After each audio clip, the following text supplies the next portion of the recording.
ಯಾವ್ದಾರು ಹಚ್ಕೊಳಕ್ ಆದ್ರೆ ನಮ್ಗೆ ಮೈಸೂರು ಸ್ಯಾಂಡಲ್ ಹಂಗ ವಾಷಿಂಗ್ ಪೌಡರ್ ನಿರ್ಮಾ ಅಂತ ಹೇಳಿ ಬರ್ತಾರಲ್ಲ, ಇದು ಸ್ವಲ್ಪ ಪ್ರಚಾರನೂ ಮಾಡ್ಬೇಕು. ಈ ಜನರಿಗೆ ಏನೈತಂದ್ರೆ ಚಲೋ ಪ್ಯಾಕಿಂಗ್ ಬೇಕು, ಪ್ರಚಾರ ಬೇಕು. ಒಳಗ ಅದು ಸ್ವಚ್ಛ ಆಗ್ತೈತೋ ಇಲ್ಲೋ ಗೊತ್ತಿಲ್ಲ. ಅದು ಒಂದು ಸಾಲ ನಾವು ಯೂಸ್ ಮಾಡ್ತೀನಿ ಯಾವಾಗರೆ ನಂಗೆ ದುಡ್ಡು ಐತೀನಿ ಬರೋದು ಯಾಕೆ ಒಂದು ಸಾರ್ಪಾಜ್ ಐತದ ಹೌದಲ್ರಿ. ಅದು ಹಚ್ಕೊಂಡಾಗ ಚಂತನ ಗಮ ಗಮ ಗಮ ಗಮ ನಾವು ಯೂಸ್ ಮಾಡಿದ್ವಿ. ಯಾಕಂದ್ರೆ ಇಲ್ಲಿ ಮೇಳ ಆಗೈತೆ ಅವಾಗ ನಾವು ಚಲೋ ಸೇಲ್ ಆಗೈತೀವಿ ಅಂತದ್. ಯಾಕಂದ್ರೆ ಈಗ ನೋಡ್ರಿ, ಈಗ ಜ್ಯೋತಿಷಿಯವರು ಹೇಳಕತ್ತಾರ ಈ ರಾಶಿಯವರು ಹೆಚ್ಚು ವಾಸನೆಯುಕ್ತವಾದಂತ ದ್ರವ್ಯವನ್ನ ಶರೀರ ಮೇಲೆ ಹಾಕೋದ್ರಿಂದ ನಿಮ್ಮ ಎಲ್ಲಾ ದಲಿತರ್ತನ ಅವರು ಆ ಜ್ಯೋತಿಷಿಗಳ ಕಡೆಯಿಂದ ಹೇಳ್ತಾರೆ ಮೈಸೂರು ಸ್ಯಾಂಡಲ್ ಹಚ್ಕೊಂಡ್ರೆ ನಿಮ್ಮ ಎಲ್ಲ ಶರೀರ ಚಲೋ ಆಗ್ತದ ಮತ್ತು ನಿಮ್ಮ ಎಲ್ಲ ಕೆಲಸ ಕಾರ್ಯಗಳು ಅತ್ಯಂತ ನಿರ್ವಿಘ್ನ ಆಗಿದೆ ಅಂತ ಹೇಳ್ಬಿಟ್ರೆ ಜ್ಯೋತಿಷಿಗಳ ಮಂದಿ ಭಾಳ ಆಗ್ಯಾದ್ರಿ, ಪೂಜೆ ಮಾಡೋ ಮಂದಿ ಭಾಳ ಆಗ್ಯಾದ ಮಂದಿರ ಆಗ್ಬೇಕಂತಾರೆ.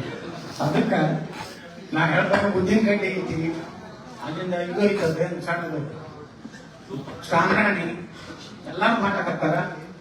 ನಮ್ಮ ಪ್ರಶಾಂತ್ ಅವ್ರ ಹತ್ರ ನಮ್ಮ ಬಿಜಾಪುರ ಬೆಟ್ಟಾಗ ಇವತ್ತು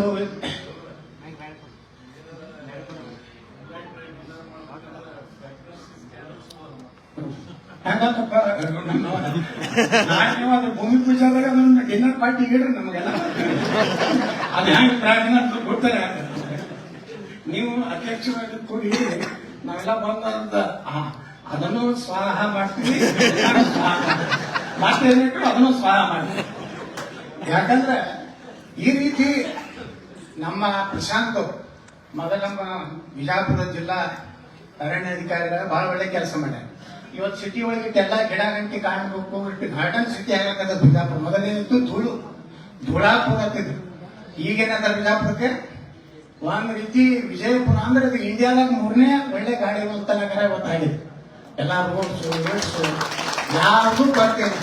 ಅದಕ್ಕಿಂತೆಲ್ಲ ಇಂಡಸ್ಟ್ರಿಗಳು ಬಂದು ಅಂದ್ರ MB ಪಾಟೀಲ್ ಒಳ್ಳೆ ಮಳ್ಳಿ ತುಮಕೂರು ಬಳಿ ವಿಮಾನ ನಿಲ್ದಾಣ ಮಾಡ್ತೀನಿ ಅಂತಾರಾಷ್ಟ್ರೀಯ ಎಲೆಕ್ಟ್ರಾನಿಕ್ ಸಿಟಿ ಮಾಡ್ತೀನಿ ಅವೆಲ್ಲ ಬಿಡ್ರಿ. ಬೆಳಗಾಮ ಹುಬ್ಬಳ್ಳಿ ಎರಡು ವಿಮಾನ ಅಪ್ಗ್ರೇಡ್ ಮಾಡಿ ಸ್ವಲ್ಪ ಇಲ್ಲಿ ಮಾಡಿ ಒಂದು ನೀವಿದ್ದಾಗ ಮಾಡ್ರಿ. ಯಾರು ಅದಕ್ಕೆ ಅನ್ಸ್ಬೇಕು, ನಾ ಅದಕ್ಕೆ ಅನ್ಸ್ತೀನಿ ಬಾಟೆ ದಿನ ಹೊರಗಾಗ್ತೀನಿ ಅಂತ ಚಾನಲ್ದವರು ಅವ್ರು ಶೀಘ್ರದಲ್ಲಿ ಚಾಟನಿ ಕಳಿಸಿದ್ರು. ಈಗ ಯಾರೇ ಕೊಟ್ಟಿದ್ದಾರೆ ನೋಡಿ, ಮೀಟಿಂಗ್ ಆಗೈತಿ, ಯತ್ನಾಳ್ ಹಿನ್ನಡೆ ಭಾರಿ ಹಿನ್ನಡೆ, ಅವ್ರ ಮುನ್ನಡೆ. ನಿಮಗೆಲ್ಲ ವ್ಯವಸ್ಥೆ ಮಾಡಿರ್ತಾರೆ ಹೊಡೀರಿ. ನಾಯೇನದು ಕೇರೆ ಮಾಡ್ತಿಲ್ಲ. ನಾನು MP ಪಾಟೀಲ್ ತಯಾರಾಗ್ರಿ, ಗಟ್ಟಿ ಇಲ್ಲಿ ಮಾಡ್ರಿ, ಅಂತಾರಾಷ್ಟ್ರೀಯ ವಿಮಾನ ನಿಲ್ದಾಣ ಮಾಡ್ರಿ, ಏನೇನು ಇಂಡಸ್ಟ್ರಿ ಬರ್ತೋ ದನ ತಗೊಂಡ್ ಬರ್ರಿ. ಬರೀ ಹಳ್ಳಿ ಮಳ್ಳಿ ಬೆಂಗಳೂರು ಸುತ್ತಮುತ್ತಲೇ ನಮ್ಮ ಪ್ರಶಾಂತ್ ಹೇಳೋದು ನಿಮ್ಮ ಲ್ಯಾಂಡ್ 300 ಕೋಟಿ ರೂಪಾಯಿ ಒಂದು ಎಕರೆ ಆಗಿದೆ ಸರ್. ಇದೆ ಮೈಸೂರು ನಿಮ್ದೇ ಕರ್ನಾಟಕ ಡಿವಿಷನ್ ಅಂತ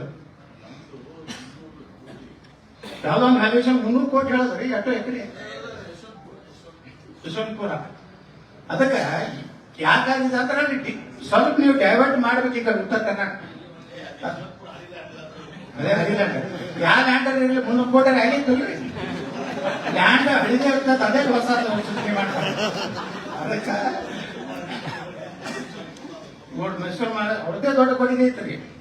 ಮೈಸೂರು ಮಹಾರಾಜರು ಪಾಪ ಬಹಳ, ಯಾಕಂದ್ರೆ ಅವ್ರ ಮನ್ಯಾಗ ಬಂಗಾರ ಒತ್ತಿ ಇಟ್ಟು ಇದು KRS ಕಟ್ಟದವ್ರು ಮೈಸೂರು ಮಹಾರಾಜರು ಅವ್ರೊಂದು ಕೊಟ್ಟಾರೆ. ಇಲ್ಲಿ ಯಾರಿರ್ತಾರೆ ಇದೆಲ್ಲ ತುಗುಡು ಮಾಡ್ಕೊಂಡು ಹೋಗೋರೇ ಇದ್ದಾರೆ. ಹಿಂಗಾಗಿ ನಾವು ಉದ್ಧಾರ ಆಗಿಲ್ಲ, ಬಕೆಟ್ ಬಸ್ ಸಿಗೋದಿಲ್ಲ. ಅದಕ್ಕೆ ಈಗ ಸುಧಾರಣೆ ಆಗಕತ್ತದ.